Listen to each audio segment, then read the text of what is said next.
Hello guys, welcome to our channel Akki's Kitchen. ఈరోజు రుచికరమైన బెండకాయ తాలింపుని ఎలా చేయాలో చూద్దాం. దానికంటే ముందు మనం చాపింగ్ చేసుకుంటాం. చాపింగ్ బోర్డ్ వల్ల మంచి హెల్ప్ ఏంటంటే, ఒక్కసారి ఒక బెండకాయ కట్ చేసే కంటే 4 బెండకాయలని ఒకటేసారి కట్ చేసేస్తామంటే టైం అనేది సేవ్ అవుతుంది. పొద్దున్నే లంచ్ బాక్స్కి అందరూ హడావిడిగా వెళ్ళేటప్పుడు మనం కూర్చొని కోసుకుంటూ ఉండలేం కాబట్టి చాపింగ్ బోర్డ్ చాలా బాగా పనికి వస్తుంది. కావాలనుకునే వాళ్ళు డిస్క్రిప్షన్లో లింక్ ఇస్తాము, ఆర్డర్ పెట్టుకోండి. సో నెక్స్ట్ వచ్చేసి ఆనియన్ని చాప్ చేసుకోవాలి. కూరకు ఒకలాగా తాలింపుకు ఒకలాగా ఆనియన్ చాప్ చేస్తారు, ఎందుకంటే అది బాగా ఉడకాలని.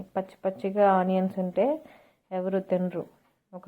ఒకసారి చెప్తారు కదా, కుక్కలు కూడా తినరు మనం కూర వండితే అని, అట్లాగా. సో కాబట్టి డిఫరెంట్ టైప్స్ ఆఫ్ చాపింగ్ ఉండిద్ది. సో ప్యాన్ పెట్టుకొని నూనె పోసుకొని దాంట్లో తాలింపు గింజలు వేసుకొని ఆనియన్స్ వేసి బాగా వేయించుకున్న తర్వాత బెండకాయలు వేసి బాగా వేగనివ్వాలి. వాటర్ పోయొద్దు, అసలే అది జిగుడుగా ఉంటుంది కాబట్టి ఇంకా జిగుడు అయిపోతుంది. సో కూర ఖచ్చితంగా నేను చెప్పినట్లు అవుతుంది. కాబట్టి బాగా వేయించుకున్న తర్వాత కొంచెం ఉప్పు తగినంత 1 స్పూన్ వేసుకోండి. అంటే 1 స్పూన్ అంటే మొత్తం కాసేపు తర్వాత కొంచెం పసుపొడేసి మళ్ళీ మగ్గనివ్వాలి. 20 నిమిషాల తర్వాత మళ్ళీ ఒకసారి వేయించుకొని కొంచెం కారం వేసుకోండి. 1 స్పూన్ లేదా 1.5 స్పూన్ కారం సరిపోతుంది.